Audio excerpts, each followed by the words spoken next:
गुरु से लगन कठिन है भाई, गुरु से लगन कठिन है भाई। लगन लगे बिन काज न सरी है, जीव प्रलय हो जाई। लगन लगे बिन काज न सरी है, जीव प्रलय हो जाई। गुरु से लगन कठिन है भाई, गुरु से लगन कठिन है भाई। अब उदाहरण दे रहे हैं कैसे लगन लगाना चाहिए। जैसे पपीहा प्यासा बूंद का, पिया पिया रटिलाई। जैसे पपीहा प्यासा बूंद का, पिया पिया रटिलाई। प्यासे प्राण तलप दिन राती, और नीर ना भाई। प्यासे प्राण तलप दिन राती, और नीर ना भाई। गुरु से लगन कठिन है भाई, गुरु से लगन कठिन है भाई। दूसरा उदाहरण दे रहे हैं। जैसे मिर्गा शब्द स्नेही, शब्द सुनन को जाई। जैसे मिर्गा शब्द स्नेही, शब्द सुनन को जाई। शब्द सुने और प्राण दान दे, शब्द सुने और प्राण दान दे, तनिको नहीं डराई। गुरु से लगन कठिन है भाई, गुरु से लगन कठिन है भाई। जैसे सती चढ़े सतऊ पर, पिय की राह मन भाई। जैसे सती चढ़ी सतऊ पर, पिय की राह मन भाई। पावक देख डरे वह नाही, पावक देख डरे वह नाही। हंसत बैठ सरा भाई, हंसत बैठ सरा भाई। हंसत बैठ सरा माई। गुरु के लगन कठिन है भाई, गुरु से लगन कठिन है भाई। दो दल सन्मुख आन जुड़े हैं, दो दल सन्मुख आन जुड़े हैं। सूराले तलड़ाई, टूक टूक होई गिरे धरिन पर, खेत छोड़ नहीं जाई। दो दल सन्मुख आन जुड़े हैं, सूराले तलड़ाई। टूक टूक होई गिरे धरिन पर, धरनी पर, खेत छोड़ नहीं जाई। गुरु से लगन कठिन है भाई, गुरु से लगन कठिन है भाई। छोड़ो तन अपने की आशा, छोड़ो तन अपने की आशा, निर्भय होए गुण गाई। कहत कबीर सुनो भाई साधो, नहीं तो जन्म न साई। गुरु से लगन कठिन है भाई, गुरु से लगन कठिन है भाई। गुरु से लगन कठिन है भाई, गुरु से लगन कठिन है भाई। बिल्कुल सही कहा इन्होंने कि गुरु से प्रेम करना, गुरु से लगन लगाना बड़ा कठिन है, रियल में कठिन है। और लोग इसको बड़ा आराम से समझते हैं, लेकिन है कठिन। गुरु से लगन कठिन है भाई, गुरु से लगन लगाना बड़ा कठिन है। अब देखा कैसन कैसन कठिन है, आगे उदाहरण में है। कह रहे हैं कि लगन लगे बिन काज न सरी है, जीव प्रलय हो जाए। कि यदि गुरु से लगन नहीं लगेगी तो काम पूरा होने वाला नहीं है और ये शरीर मिट जाएगा, जीव का प्रलय हो जाएगा, अर्थात शरीर मिट जाएगा, फिर ये गायब हो जाएगा। फिर तो गायब हो जाएगा तो फिर 84 में भटकना पड़ेगा। फिर कहाँ गुरु से लगन लगेगा? जब शरीर ही नहीं रहेगा तो लगन कहाँ से लगाएंगे? इसलिए इन्होंने कहा कि लगन लगे बिन काज न सरी है। लगन बगैर लगाए और ये जो मनुष्य जीवन का लक्ष्य है, जो मनुष्य जिसके लिए मनुष्य जीवन मिला है, उसका काम पूरा नहीं होगा, अर्थात शरीर मिट जाएगा संसारिक मोह माया में, तो फिर 84 तो धरी पड़ी है, उसमें भटकना पड़ेगा। इसलिए कहते हैं कि जीव प्रलय हो जाएगी, अर्थात अंत में ये शरीर छूट जाएगा, दूसरी शरीर धारण करनी पड़ेगी, फिर 84 में भागना पड़ेगा, ये सिद्धांत। आगे कहते हैं कि जैसे पपीहा प्यासा बूंद का पिया पिया रटलाई। जैसी पपीहा होता है वो पानी में ही रहता है, पिया पिया रटलाई, यही ना। जैसे पपीहा प्यासा बूंद का पिया पिया रटलाई, अब प्यासी प्राण तलब दिन राती और नीर न भाई। पानी में ही रहता है, हंस की बात है, पानी में ही रहता है, लेकिन वह उस पानी को नहीं पीता है, वो पिया पिया रटते ही रहता है और वो स्वाति वाला पानी पीना चाहेगा, स्वाति का पानी पीना चाहता है। और प्राण उसके प्यास के कारण अब तप कर रहे हैं, प्राण उसके अब तप कर रहे हैं प्यास के कारण, लेकिन फिर भी वो पानी में, जिस पानी में है उसको नहीं पीता है, उसका ध्यान कहाँ रहता है? तो स्वाति वाले पानी को पीने का ध्यान। उसी प्रकार साधक को पपीहे की भांति ध्यान धरना चाहिए, माने गुरु उस अमृत रस का पान करना चाहिए, है ना। अमृत रस का पान उस पपीहे की भांति कर। बाकी रस संसार के कुछ हैं, लेकिन जो धर्मानुकूल है उसे वो कर ले, और उस धर्मानुकूल कार्यों में भी वो उसी का अनुभव करे, क्योंकि एक ही तत्व है, सब एक ही है, तो जो कुछ भी हम कहीं से ग्रहण करते हैं तो उसी को तो ग्रहण करते हैं। यदि हम भोजन खाते हैं तो वही तो अन्न बना है, अन्न ब्रह्म, अन्नम ब्रह्म कहा गया है ना। पानी पीते हैं तो आखिर वही न पनिया है, और पानी के रूप में तो वही है ना, तो वही बनते हैं। यदि हम पानी पीते हैं तो पानी पीने का कर्म बनेगा कि पानी पी रहे, और पानी में हम उस अमृत रस को पीते हैं तो फिर कर्म नहीं बनेगा। यही तो जपा जाप है, ये बात करने का।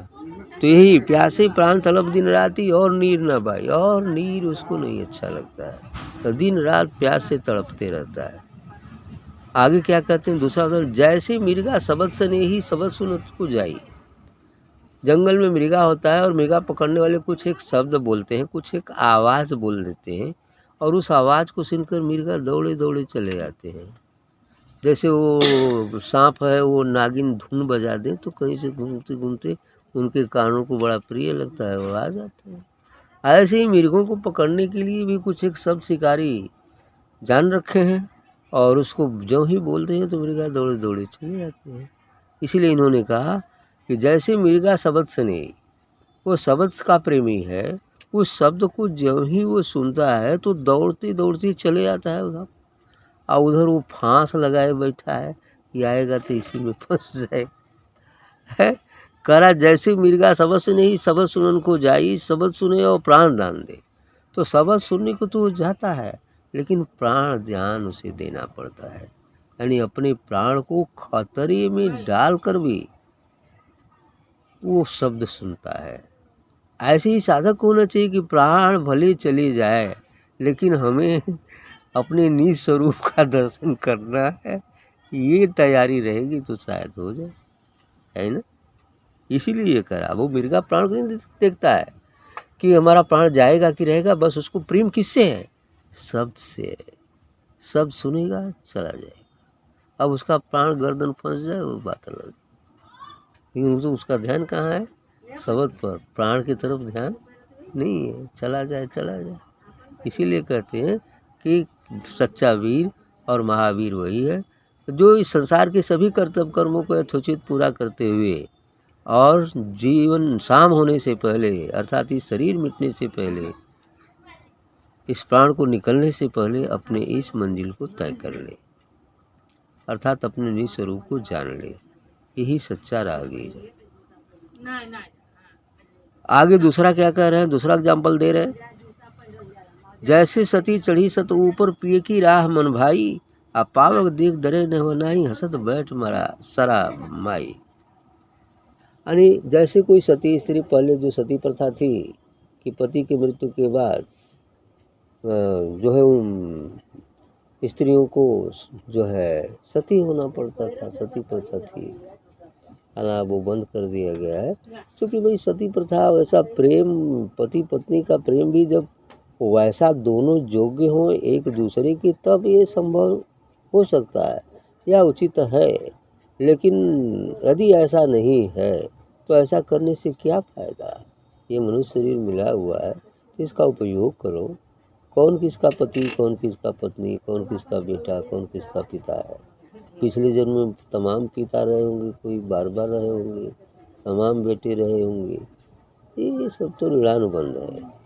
और इस बात के लिए कह रहे हैं कि सती, अब उदाहरण में जा रहा है कि जैसे सती, उदाहरण यहाँ प्रेम से दिया गया है कि सती चढ़ी सत ऊपर पिए को राह मन भाई, कि जैसे पति के मर जाने के बाद अब वो जो है चिता लगती है तो वो भी अपना जो सती स्त्री वास्तव में है तो वो अपना बड़े प्रेम और आनंद के साथ उसकी राह पर चल पड़ती है और हंसते हंसते उस चिता पर वो भी बैठ जाती है। उसको मृत्यु से भय नहीं है। प्रेम उसको कहाँ से है? पति से है। पति के उस प्रेम के कारण वो आग में जलने को तैयार है। तो जीव रूपी स्त्री को परमात्मा रूपी पति से प्रेम के कारण यदि जीवन हमारा यानी बिल्कुल संकटों से घिरा हो और इस मार्ग पर चलते चलते यदि मौत भी हो जाए तो कोई बात नहीं, ये तो पति के लिए सती होने जा रहा है ना। जीव रूपी स्त्री परमात्मा रूपी पति के लिए अब सती होने जा रहा है। यदि आग में भी कूदना है तो काहे को है, उसकी राह में और उसको पाने के लिए आग में भी कूदना है तो कूद जाएगा। ये उदाहरण रखा गया, मतलब एक द्योतक दिया गया कि इतना प्रेम होना चाहिए। अभी हम नहीं कह रहे कि आप लोग आग में कूदिए, है ना। मैंने वो कहने का भाव यही है कि ऐसा प्रेम बताया गया कि ऐसे गुरु के साथ लगन होनी चाहिए। क्योंकि कहे हैं कि गुरु से लगन कठिन हो भाई, गुरु से लगन आसान नहीं होता है, बहुत कठिन है। हाँ, उसीलिए वहाँ पर कहा गया चले चले सब कोई कहे, बिरला पहुँचे जाए, अजियत जी जो मर मिटे वो उस तत्व को पाए। तो उस तत्व चलने को तो सब चाहते हैं कि भगवान मिल जाए, दर्शन हो जाए, भगवान हो जाए। लेकिन भाई जीते जी मरना पड़ेगा तब न वो मिलेगा। यदि हम रहेगा तो वो कहाँ से रहा, जहाँ मैं तहाँ मैं नहीं। जहाँ मैं रहता है, किसी को अहंकार रहता है, वहाँ मैं अर्थात ईश्वर नहीं रहता है ना। जहाँ मैं तहाँ मैं नहीं। तो पावक देख डरे वह नहीं, हंसत बैठ शरमाई। दो दल सन्मुख हान जुड़े हैं, सूरा लेत लड़ाई। अब इसमें दो दल है। अब इसमें जो वीर होते हैं वो लड़ाई लेते हैं। ये अध्यात्म महाभारत है। क्या है?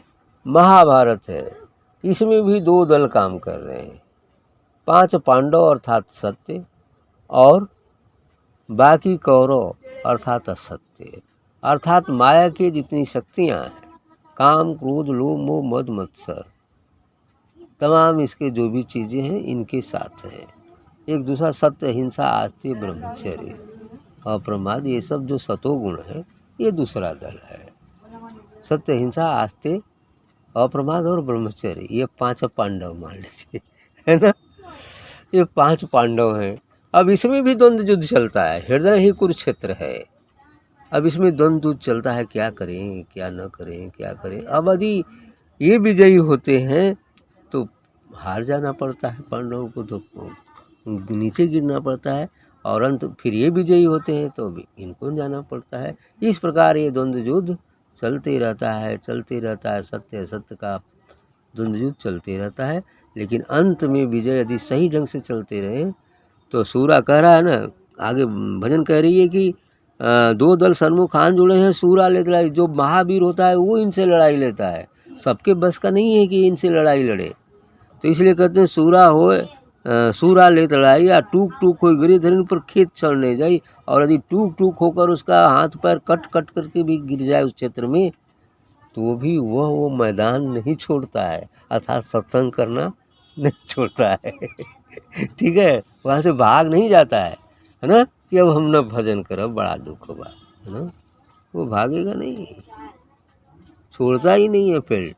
हाँ, यदि सच्चा प्रेमी है और सच्चा वीर है तब, नहीं तो भगोड़ा है तो एक बार लगे भागा मरदवा जान बचावा, है ना, ये बात करके भग जाएगा। हाँ, ऐसे ही होता है।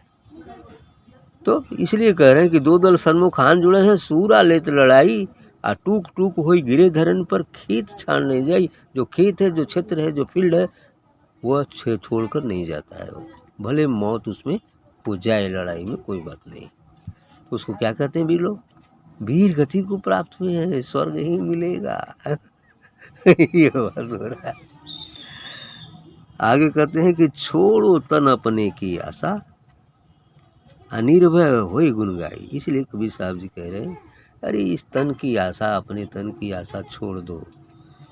छोड़ो तन अपने की आशा, अर्थात अपने तन की भी आशा छोड़ दो, मन की भी आशा छोड़ दो। निर्भय होए गुण गाई, एकदम सब आशा छोड़कर बिना भय के और सदगुरु का गुण गाओ, सदगुरु का गुण गाओ। हाँ, कहत कबीर सुनो बैसादो, नहीं तो जन्म गंवाई नसाई।